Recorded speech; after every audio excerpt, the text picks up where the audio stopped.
Helo a chroeso I Lansiad llyfr newydd sbon yr awdur o Aberystwyth Alun Davies, sef Ar Daith Olaf. Mae'r gyfrol ar gael nawr yn eich siopau lleol neu trwy wefan y Lolfa, sef cyhoeddwr y nofel. Yn gyntaf, llongyfarchiadau mawr I ti, Alun, ar y nofel, sy'n ddiweddglo teilwng iawn i'r trioleg y trosedd gorau, yn fy marn I gael ei chyhoeddi yn yr iaith Gymraeg. Mae'r nofel yma'n ddilyniant uniongyrchol I ar drywydd llofrydd ac ar drywydd dial gyda detectif Taliesin MacLeavy unwaith eto yng nghanol y cyffro. Felly, y cwestiwn cyntaf sydd gyda fi I ti, Alun, yw a oedd ti wedi bwriadu ysgrifennu trioleg o nofelau o'r cychwyn cyntaf neu a esblygodd y gyfres yn naturiol wrth I ti fynd yn dy flaen? Diolch yn fawr I ti am weid hynna I gyd, a diolch hefyd am gytuno I wneud hynna. O'n I jyst yn siarad cyn I ni ddechrau recordio ymddiheuriadau bod fi'n edrych o fi'n cael yn interrogatio rhywle, ond dyma yw'r lansiadau rhithiol yma, you got to make do with what you got. Ond trioleg, fi'n gwybod really os ti'n cofio nôl I pryd nes ti sgwennu dy lyfr gyntaf ti wedi bod yn y gêm tipyn hirach na fi, ond ar y pryd o'n i'n gwybod really, os bydde unrhyw ddiddordeb ynddo fe, o'n i'n gwybod os bydde unrhyw'n ei ddarllen a os bydde'r Lolfa eisiau gwneud dilyniant, ond oedd e'n bendant yn syniad y fi,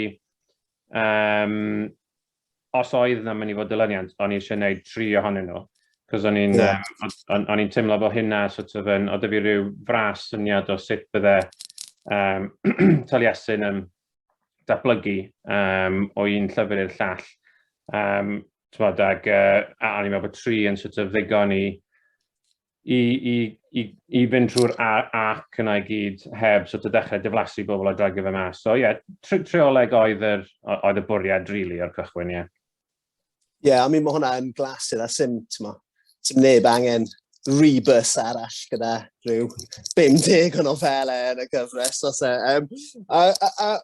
Wrth bod ni'n sôn am Taliesin, ife fe oedd y man cychwyn I ti, neu oedd rhywbeth arall? Ife'r cymeriad dath gyntaf neu'r plot? Sut nath hwnna weithio?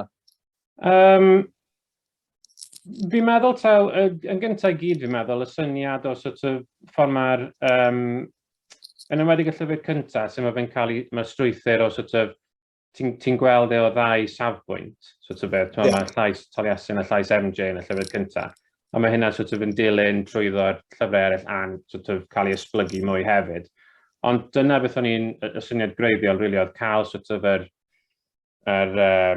dirgelwch yma, a bod y darllenwr wedyn yn mynd trwy'r broses o weld yn cael ei ddatrys o ddau safbwynt gwahanol. Ac fi'n meddwl Taliesin oedd wastad y cymeriad cryfa allan o'r ddau o'r cychwyn cyntaf. Sy'n ni'n probably, dyna o'n i'n feddwl gwneud oedd oedd canolbwynt y drioleg yn mynd I fod o'r cychwyn cyntaf. So unwaith bod fi wedi penderfynu bod fi moyn cael lleisiau cryf I adrodd y stori yna, Taliesin oedd ddath allan o hwnna wedyn ni, rili, ti'n mo? Ie, wel, mae fe'n gymeriad cymleth, reit tragic mewn nifer o ffyrdd, a heb os mae fe bach o vacuum emosiynol. So, ti'n mo, faint ohono ti sydd ddim yn mewn i'r cymeriad yma? Ie, wel, mi fydd na darlleniad yn dod ar ryw bwynt nawr yn ystod Lansiad, ac mae fe'n, wel, ti un o'r prynrau sydd wedi darllen y llyfr ar y pwynt lle ni'n recordio hyn, achos dim ond newydd gyda'r siopau ddoi, mae fe, rili, fi'n meddwl. So, ond mae yna olygfa lle mae fe'n gorfodi hunan I fynd I siopa i'r archfarchnad, a mae fe'n mynd yn anhwyr yn nos, dwi'n eisiau gweld neu mae fe'n nabod, mae fe jyst eisiau get in, get out, a wedyn mae fe'n bwrw mewn I Siwan oedd yn gweithio gyda ni yn yr ail lyfr, ac mae fe jyst yn torri galan, a mae fe'n trio bod yn gwrta sydd ddim yn gallu gwneud. Mae fe jyst eisiau cael allan ohonyn nhw. Mae fe'n poeni achos bod fe'n goffo prynu papur tŷ bach, a dwi'n teimlo gyffyrddus yn prynu papur tŷ bach yn yr archfarchnad. So, dim bod fi mor wael a hynna, ond mae yna definitely elfen o Os ti'n mynd allan a ti'n mynd i'r siop neu rhywbeth fyna, ti really just ddim eisiau cael yn bothered a dechrau siarad y bobl. A mae rai bobl yn gwybod boddau gyda hynna, maen nhw'n siarad y pawb, maen nhw'n cwrdd gyda nhw, ond fi ddim yn un o'r bobl na.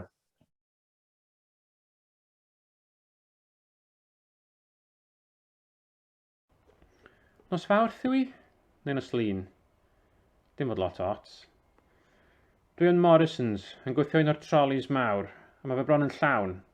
6 botel o rym, 6 botel o win coch, 2 botel o Ribena, pecyn o ham, 3 pizza di rhewi, a 45 pryd parod sy'n mynd yn y microdom. Yn sydyn, dwi'n cofio bod angen papur tŷ bach ac yn ochneidio. Yn gas gen i brynu papur tŷ bach. Mae'n codi cwilydd arna i, a dwi'n siŵr fod y person tu nôl y til yn fy nychmygu neu ddefnyddio fe. Dyna pryd dwi'n clywed y llais tu nôl i mi. Taliesin!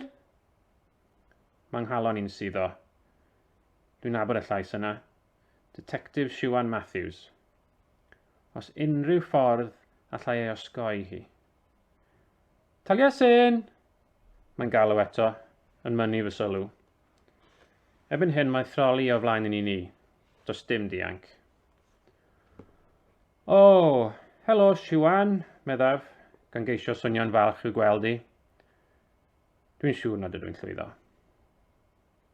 A ti'n meddwl, gyda nofel trioleg yn yr achos yma, drosedd am detective, am heddlu,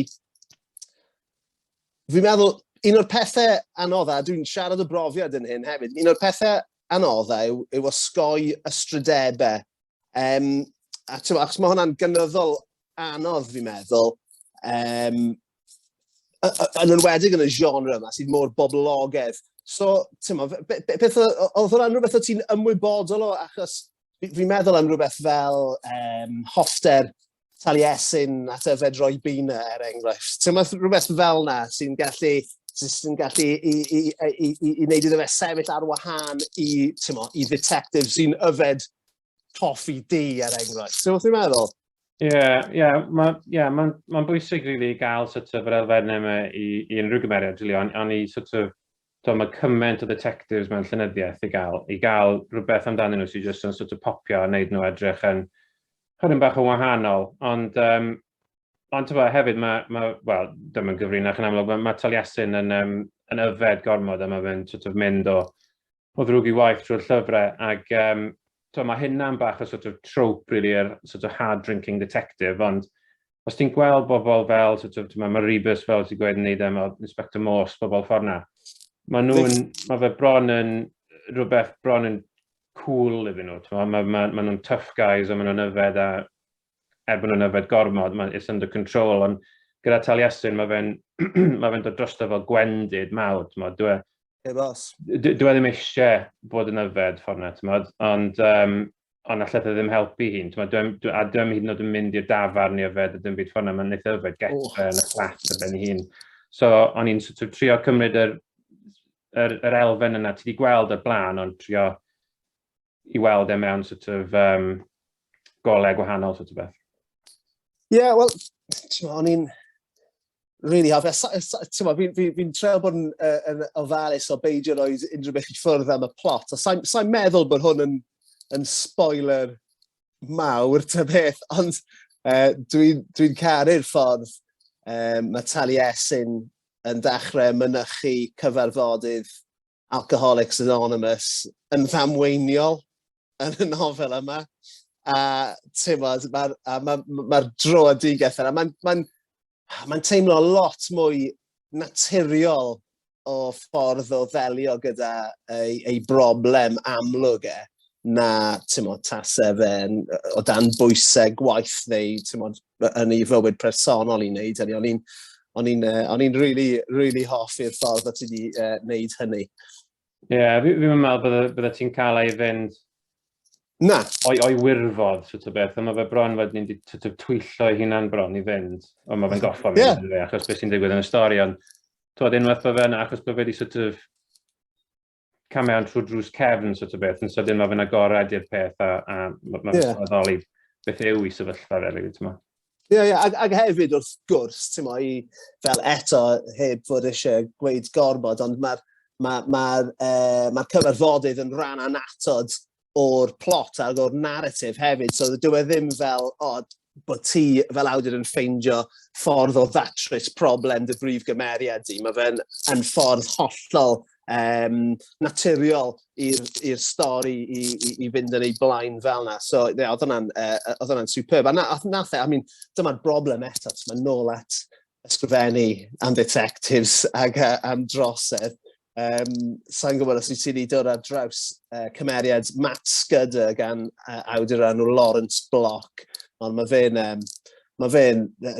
werth i ti i fynd ar ei ôl. Mae fe'n gymeriad gwych, a mae fe dros gwrs nifer, falle 6 neu 7 o nofelau, mae fe yn cael troedigaeth ddim yn anhebyg i Taliesin, a mae fe'n mynd o fath o the detective alcoholic classic, New York type detective i fod yn fath o yn mynd i Alcoholics Anonymous a gwella, a wedyn mae hynny wedyn yn cario ymlaen trwy'r gyfres. Ac wrth gwrs, wyt ti'n meddwl bod ysgrifennu wedyn i gymeriad sobor, mae definitely'n haws nag ysgrifennu i gymeriad meddw chwil, ag Yndi, sbo. Mi'n rili meddwl amdano fe gymaint o hynna. Oedd sort of gyda Taliesin, oedd e bron, oedd e sort of, pan oedd e'n mynd i yfed, oedd e'n yfed cymaint, nes bod fe mwy na lai'n blacio allan, oedd e'n cyflawni yn rhywbeth, pan oedd e wedi meddu, oedd e'n cael rhywbeth o epiphanies. Ond y darn sort of, beth sydd gyda ti weithio gyda fe wedyn ni, yw bod fe'n teimlo'n sal a bod e wedyn ni, a allu di sort of dychmygu fe sort of yn, dwi'n mynd cofio, mae'n y bit i gael, mae fe'n goffa cerddi'r gwaith, neu mae'n mynd am dro ar ddi sil neu rhywbeth, a mae ben e'n troi, a mae fola fe'n llawn sort of gwyn coch a rym a pethau ffona. Unig i di gorfod gwneud hynna ar ryw bwynt, ond dyna mae'n ffordd o ddew i Taliesin, really, ie.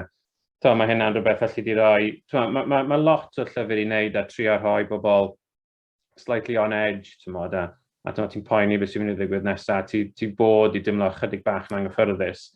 A mae hynna'n bendant yn rhywbeth sy'n gallu, dwi'n teimlo'n iawn, a dwi'n cwbl ddim yn teimlo'n iawn o'i gwmpas achos bod fe di gorneud i'r noswaith gyn ni.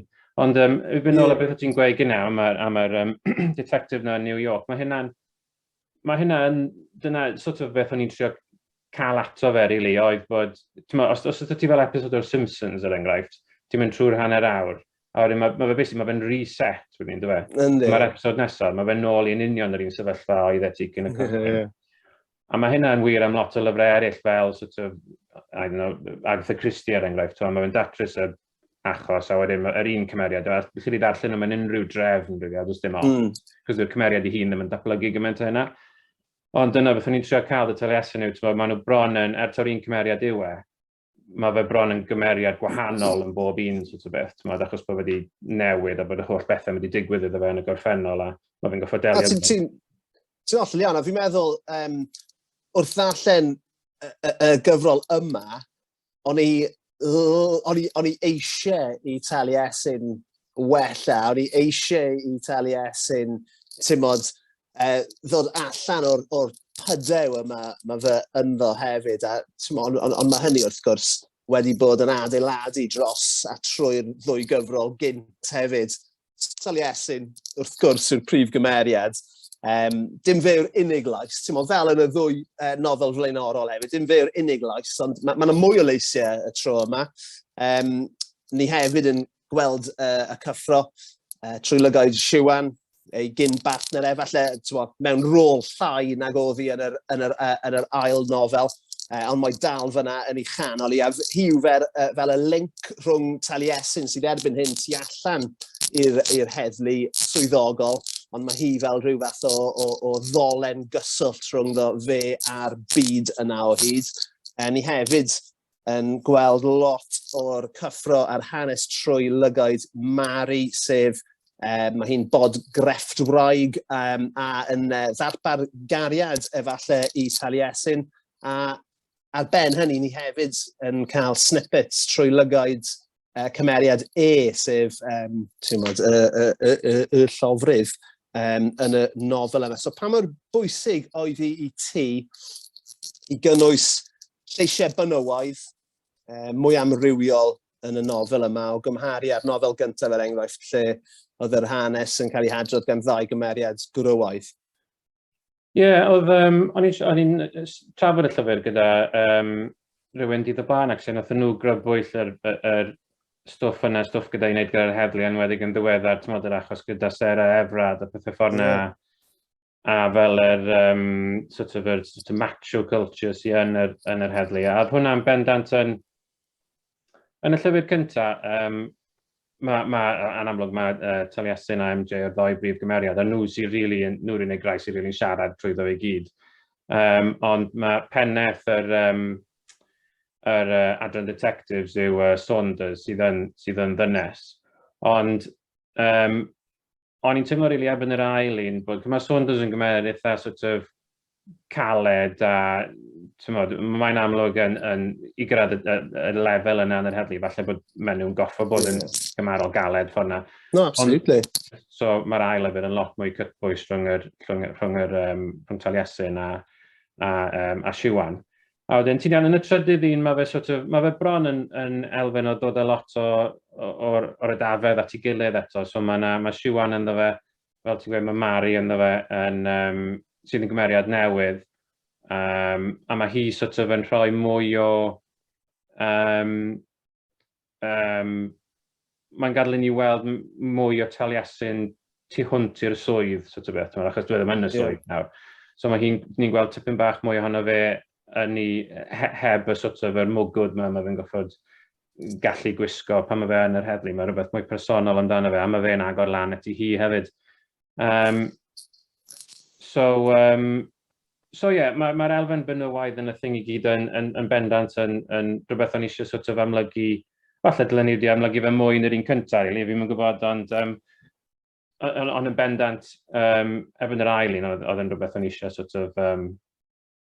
Ie, o'n i'n gofyn y cwestiwn yna fel awdur sy'n gwneud lot mwy o ymdrech heddiw i gynnwys lleisiau amrywiol benywaidd yn benodol yn fy nofelau, fel rhywun, sa'n meddwl nes i ysgrifennu cymeriad benywaidd call tan y tua'r seithfed llyfr i fod yn onest, ond erbyn fi'n treol y gorau i wneud yn iawn am hynny, so wrth sôn am gymeriad Mari, yr hoc os ti eisiau gyda'i chymeriad hi a'i pherthynas hi gyda Taliesin yw bod hi'n cynhyrchu podlediad fel true crime a bod Taliesin yn rhan o'r cynhyrchiad o'r podlediad mae hi yn ei gynhyrchu. O'n i'n dwlu ar yr elfen yma, achos oedd e'n rhoi cyfle i ti i gyflwyno hanes ambell lofrydd cyfresol go iawn, a hefyd o'n i'n meddwl bod e'n ffordd dda o bontio rhwng y byd go iawn i ni ynddi yn y nofel a byd ffantasi y drwg weithredwr yn y plot. So beth oedd yr ysbrydoliaeth am yr elfen yma'r nofel? Wel, ti wedi darllen llyfrau, mi'n cymryd bod ti wedi Kurt Vonnegut. Vonnegut, ti'n gwybod? Ie, Salthouse 5, ie. Ie. A mae sort of elfen yn, fi'n wedi darllen pob un yn lot ohonyn nhw. Mae fe sort of yn, mae'n gymeriad i gael yr enw Kilgore Trout, sydd yn sgrennu science fiction stories byr yma. A pryd bynnag mae fe'n ymddangos yn y stori, mae'n just yn rattle off a wedyn nath sgwennu'r stori yma am hyn a hyn a hyn, a stori yma am hyn a hyn a hyn. A mae fe'n neud am y cwpl o brawddegau. A oedd hynna apparently achos nath Kurt Vonnegut fynd at cyhoeddwr llyfrau fe. A oedd y boi'n gweud, y thing the science fiction stories yw, maen nhw wastad yn well os ti jyst yn cael fel yr synopsis. A wedyn ti'n safio amser, ti'n mynd gwybod darllen y rest o fe, cos ti'n gwybod beth sy'n digwydd a dyna dan clyfar. A mae hynna'r un peth rili o ran hyn. Y darn sort of, allu dim just sgwennu llyfr sy'n rhestru sort of serial killers un ar ôl y llall. Ond yn hwn, oedd e'n rhoi cyfle sort of i greu y cymeriadau really eithafol yma sy'n gwneud pethau echrydus mewn ffyrdd eitha exotic, sy'n ddim yn cymryd dwy o'r peth o gwbl, ond mae bobl sy'n darllen y llyfrau yn sort of yn amlwg mae yna rhywbeth am yr ochr fwy tywyll o gymeriad dynol sydd yn denu nhw. So fi jyst yn rhoi sort of yr bobl mae iddyn nhw, fydd yn sort of felly dod i arfer yn nhw. Ond dyna beth o'n i'n sort of yn siarad gwneud, oedd jyst sort of rhoi'r subplots bach mae'r cymeriadau lliwgar bod nhw'n awful o bobl. Just i roi bach mwy o sort of, dim just i'w plot mlaen, ond i sort of i rhoi bach o lew i'r cyfan, i'r popeth. Ie, wel, dwi'n weld bod e'n gweithio'n effeithiol iawn, achos ni'n byw mewn byd lle dim i gyffredinol gormod, ond mae pawb un wneud podlediad neu'n gwrando ar bodlediad erbyn hyn, fi'n meddwl. Mae true crime, mae'r genre yna mor boblogaidd, a oedd e'n neud synwyr llwyr bod Mari yn cynhyrchu podlediad o'r fath, mae hi'n newydd i'r dirwraig hefyd, so mae'r holl beth yn neud synwyr, bys fe ddim yn neud cymaint o synwyr se hi'n athrawes meithrin neu rhywbeth. Ti'n fi'n meddwl, ond mae fi gyd, mae hwn yn dangos pob parch at o ti fel awdur, bod e fi gyd yn y byd ti wedi creu, mae fe gyd yn neud synwyr perffaith. So, o'n i'n wrth y modd gyda'r elfen yna, fel rhywun sydd yn gwrando ar bodlediadau true crime fy hunan, dim yn obsesiynol fel rhai yn dy nofel ti, ond Mae rhai bod yn datrys, no, dyn nhw. Ti'n cael fel rhai podcast sy'n datrys murders a stwff yna. Ie, wel, dwi wedi dod ar draws y Black Dahlia. Mae yna foi allan yna sy'n hollol convinced bod e wedi datrys y Black Dahlia, sef y llofruddiaeth, the unsolved crime mwyaf hanes. Yn fel LA neu fyna. Yndi. Mae'n ddiddorol iawn. Mae boi sydd yn cyhyddo, so boi sydd, fi'n meddwl bod yn ei 60au erbyn hyn, ond yn gyn blismon yn LA, sydd yn convinced ac yn cyhyddo ei dad ei hunan. Mae'n really ddiddorol. Mae'r boi wedi marw erbyn hyn, ond mae fe'n werth cwimpol awr y twll cwningen yna, fi'n gwybod ti. Ddiddorol, definitely, Ie, ac so fel ti wedi crybwyll yn ystod y sgwrs yna am y llofruddwyr cyfresol, mae'r nofel yn cynnwys ambell olygfa erchyll iawn. So y cwestiwn sydd da fi i ti, wyt ti'n cael dy effeithio yn bersonol yn dy fywyd go iawn gan yr hyn ti'n ysgrifennu? Ac eto, mae hwn yn gwestiwn sy'n codi o brofiad personol lle dwi wedi fi'n cofio ysgrifennu, tra bod fi'n ysgrifennu Pyrth Uffern, mae yna gwpl o olygfeydd lle mae y prif ddyhurydd Matt Poole yn teithio cwpl o ferched ifanc a oedd e honestly, oedd e ddim yn brofiad pleserus iawn i ysgrifennu'r y penodau yna'n profiad i. Beth amdano ti, wyt ti'n cael dy effeithio neu wyt ti'n gallu cael y disconnect yna? Fi'n meddwl yn bendant man, os ti'n os ti'n yn ar ddarn o lyfr, mae'n cymryd amser hir i sgwennu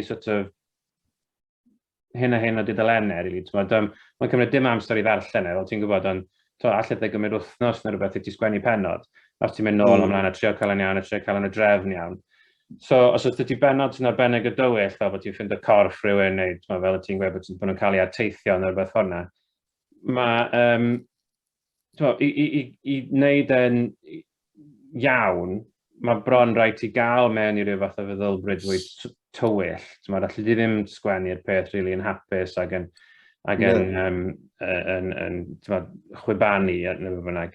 Ond ma hynna'n mynd i effeithio arno ti, i raddau. Dwi'n mynd effeithio arno fi'n rhy wael, fili, mae'n rai bit lle, os ti'n really mynd trwy'r felyn gyda fe, a mae'n dywyll, a ti'n sgwennu o golygfa, le maen nhw ar rhyw le anghysbell, a mae'r rhywbeth yn aros amdanyn nhw, mae'r tywydd yn llwyd, a ba.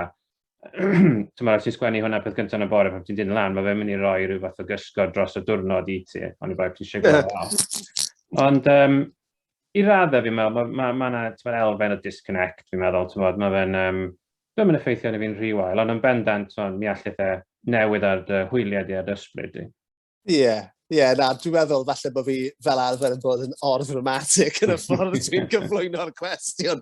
Ond ie, ti'n iawn, fi jyst yn gallu cofio teimlo mewn lle tywyll iawn o gwmpas yr amseroedd yna a tymo. Fi'n ffeindio yn anodd cuddio fy emosiynau o gwmpas fy ngwraig. Mae hi wedyn yn pwyntio allan, beth sy'n bod yn y ti?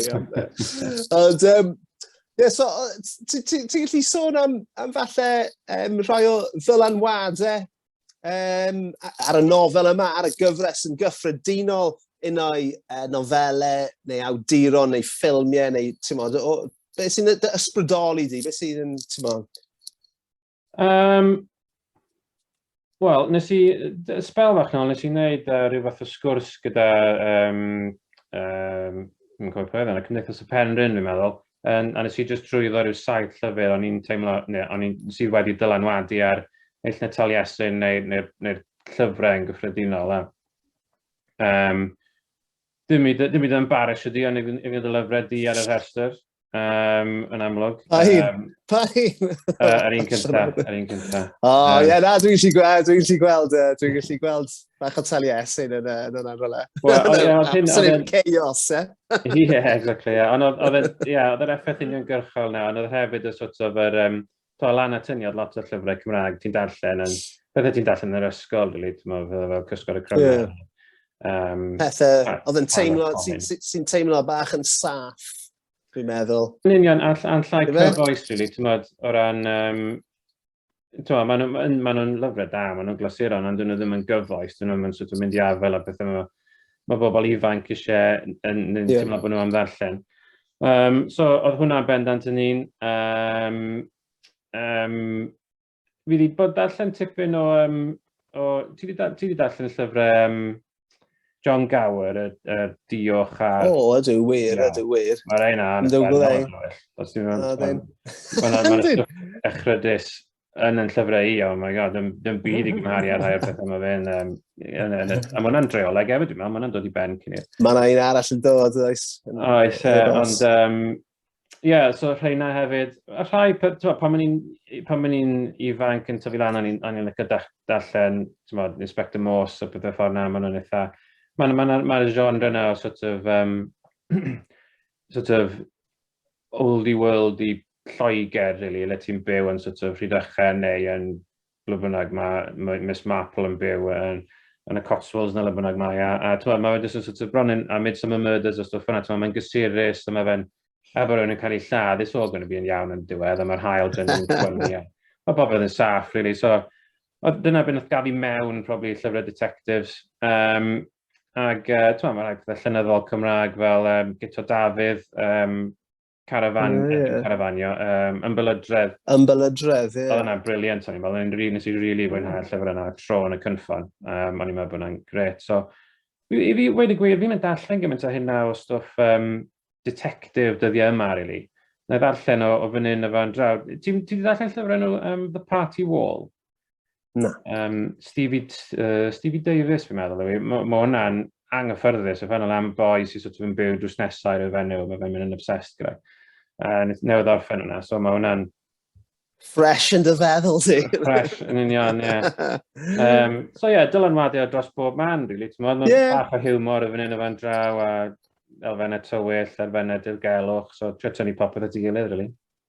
Ie, wel, ti'n mo, mae yna lot i ddweud am ddarllen yn eang yn does. Fy obsesiwn i yw fath o nofel y detective, ond straeon trosedd te i roi fath o ymbarel mwy o gwmpas. Ond Ond mae rhaid i fi weithiau orfodi fy hunan i ddarllen rhywbeth gwahanol, just fel arall, ti'n mo. Mae fe yn, a mae hwn eto, mae hwn yn gwestiwn hefyd fi'n meddwl, ti'n mo, wyt ti'n cael os wyt ti'n darllen rhywbeth wrth bod ti'n ysgrifennu, tra bod ti mewn cyfnod o ysgrifennu, wyt ti'n tueddu i ddarllen, wyt ti'n tueddu i osgoi nofelau falle o'r un genre wrth wneud? Be fi'n tueddu wneud, os ydw i'n sgwennu, fi'n trio probably osgoi rhywbeth o'r un genre, trio osgoi rhywbeth sy'n rhy ddwys hefyd, achos be fi'n tueddu wneud, fi'n mynd gwybod, pryd wyt ti'n sgwennu? Ti'n sgwennu yn y nos, neu yn ystod y dydd? Na, mor gynnar yn y bore gallai fel arfer. A wedyn, dwi'n hopeless erbyn canol prynhawn. So dwi'n gallu gwneud lot mwy yn y bore na'r unrhyw adeg. Beth amdano ti?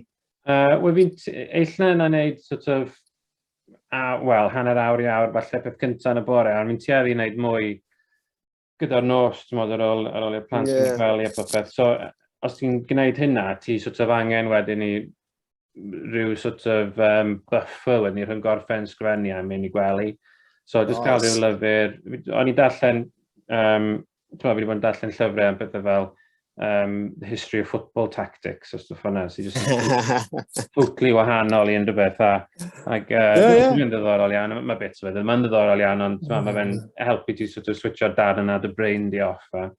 Ti'n allan iawn, mae fe'n dda i... Achos mae'n ddylanwad ym mhopeth, hyd yn oed mewn llyfr am tactics pêl droed, falle bod ti'n dysgu gair newydd neu rhywbeth. Ti'n meddwl, fi'n meddwl, ti'n gallu rhoi hynna ar y waith wedyn. Fi'n meddwl, y peth pwysig yw darllen ar ddiwedd y dydd. Os ti'n methu bod yn awdur, os nag wyt ti'n darllenwr yn gyntaf, wyt ti, really. A mae unrhyw fath o ddarllen yn mynd i ddylanwadu, yn mynd i effeithio ar y ffordd wyt ti'n ysgrifennu. Anyway, na beth, dwi'n gweud fy hunan bob tro dwi'n cyfieithu dogfen arall cant o dudalennau i ryw cwango yn hwle. Ond, yn fy marn i, dyma'r nofel fi'n meddwl orau yn y gyfres. Ac wrth gwrs, dyna fel dylse i fod, fel awduron yn gôl ni yw gwella gyda pob llyfr. Dylse pob llyfr sy'n dod fod yn well na'r un blaenorol. So, wyt ti'n gweld bod ti, sut wyt ti'n meddwl bod ti wedi esblygu a datblygu dros gwrs y tair nofel yma? Wel, fi'n meddwl, hwn ydy'r un haws i sgwennu, definitely.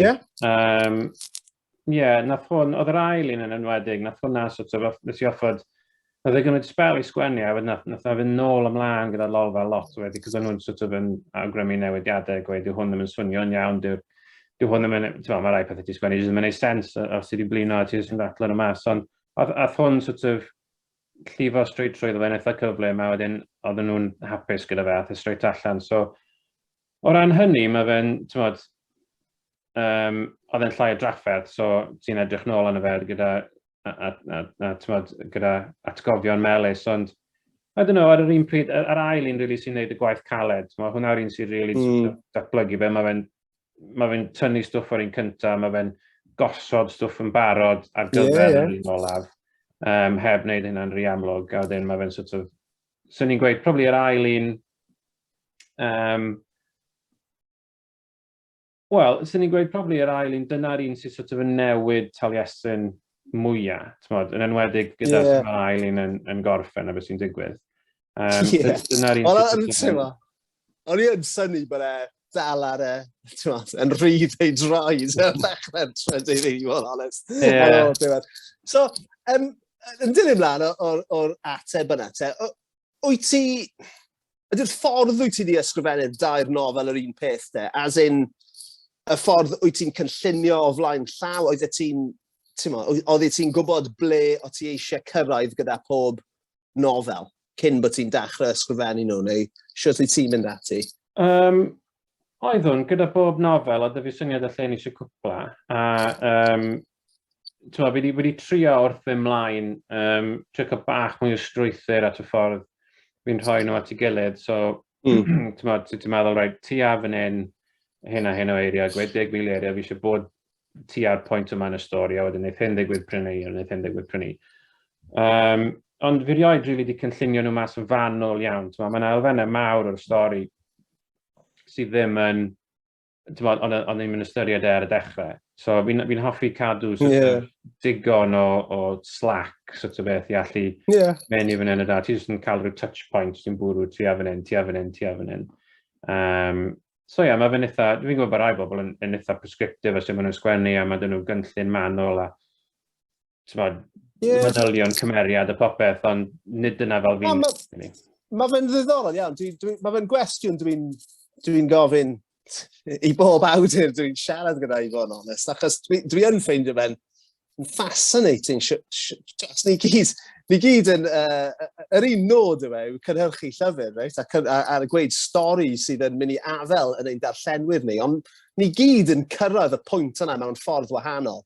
A dwi'n yn fy mhrofiad i, cer nôl i ddechrau yng ngyrfa i, a o'n i'n obsessed gyda cynllunio, a o'n i eisiau gwybod beth oedd yn digwydd ym mhob penod cyn bod fi'n dechrau ysgrifennu. So o'n i'n plotio pob penod unigol fel tasen nhw yn nofelau yn ei hun.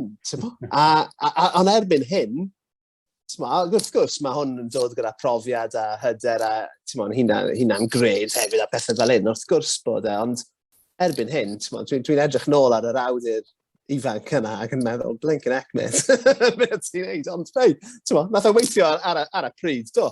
Sy'n ni'n gweud, yr un peth fi jyst yn trio wneud, really yw, peth pwysicaf, jyst sgwennu, jyst cael rhywbeth lawr a dyn nôl a check fe wedyn, dyna'r main thing. Hyd yn oed os ti'n meddwl bod ti'n mynd lawr rhyw sort of wormhole a dwi'n mynd i yn man, mae'n well wneud hynna, dileu fe, sgwennu fe eto, na peidio wneud yn byd. Yeah, absolutely. I mean, y peth anodda ysgrifennu di yw'r drafft cyntaf yna, ynddo fe? A unwaith mae hwnna mas o'r ffordd, ti'n gallu mireinio ag ôl gynhyrchu a newid unrhyw beth ti moyn a ychwanegu a tynnu a beth bynnag, ynddo fe? A dyw'r drafft nesaf ddim yn mynd i fod yn wath o'r drafft cyntaf. Na, a ti'n methu sgwennu llai hefyd, ond i fod ti'n gyffredinol sgwennu'r whole thing. So ti'n teimlo nawr, bod ti wedi gorffen y gyfres, wyt ti'n teimlo yn wag? Wyt ti'n teimlo, fi'n siŵr bod yna falchder, os yna ryddhad, sio mae fe'n effeithio ti, os yna fath o fwlch mawr yn dy fywyd i, neu wyt ti eisoes wedi, mynd mlaen i wneud rhywbeth arall? Wel, fi yn sgwennu rhywbeth arall ar hyn o bryd, ond heddi oedd y dydd cyntaf, actually, nath yng nghopi i gyrraedd o'r lolfa. So, heddi oedd y diwrnod cyntaf bod y set gyfan gyda fi. Nice. Do, weles i ti ar y trydar yn So oedd hynna sort of yn... Oedd dim ond i gael y set gyfan, a gwybod bod fe wedi gorffen a bod yna gyd allan yna nawr. Ond i fi'n hyderus bod dyma oedd y lle iawn i stopio gyda fe. Mae yna elfen ohona sy'n probably slightly'n drist bod fi'n mynd i fod yn sgwennu drwy safbwynt Taliesin eto, cos mae wedi bod yn bresennol yn rhyw ffordd ers blynyddoedd, really, yn y cefndir. So mae'n drist i ffarwelio gyda fe, ond meto dyna lle iawn, fi'n meddwl. Ond sgwennu rhywbeth gwahanol nawr, so mwy, rhywbeth sydd i anelu mwy at oedolion ifanc. Mae'n meddwl falle bod angen rhywbeth sydd mwy i'r age group yna i ddenu nhw mewn. So, stori disgrifio fe, really, antur, fantasy, slightly dirgelwch hefyd, yn tynnu ar elfennau o'r Mabinogi, ond dod o fe mewn i'r byd cyfoes. Nice. So, blwyddyn nesaf, mae hwn yn fwy... Mae hwn yn dipyn mwy anodd na sgwennu Taliesin, mae'n teimlo fel ni. Wel, ti'n gwybod be, fi'n edrych mlaen i be bynnag sy'n dod allan ohono ti. Mae fe'n... ti wedi crybwyll cwpl o enwau fel John Gower, Alun Cobb hefyd, ti'n modd, mae bron, mae gasgliad o awduron, mae Dyfed Edwards hefyd yn heiddi mensch, mae bron angen Golden Dagger Award yng Nghymru ar gyfer y nofelau trosedd sydd yn dod allan, achos mae lwyth yn dod allan ar y foment sydd yn really dda i bobl fel ti a fi sydd yn fans o'r genre yna. So, ti'n modd, just please cadw i gynhyrchu a ti'n modd i ysgrifennu, achos dwi yn fan mawr o dy waith di, fel ti'n gwybod yn barod. So, diolch i ti am heno, am dy amser di, a llongyfarchiadau mawr i ti eto ar dy gamp. So, just i atgoffa unrhyw un sy'n gwylio bod y llyfr ar gael reit nawr yn eich siop leol, ar-lein, ble bynnag, ti'n modd, y lolfa, dim Amazon, ond ble bynnag. Diolch yn fawr iawn i ti, Alun, a llongyfarchiadau. Diolch yn fawr ti, Llwyd, brilliant. Job done. Good night.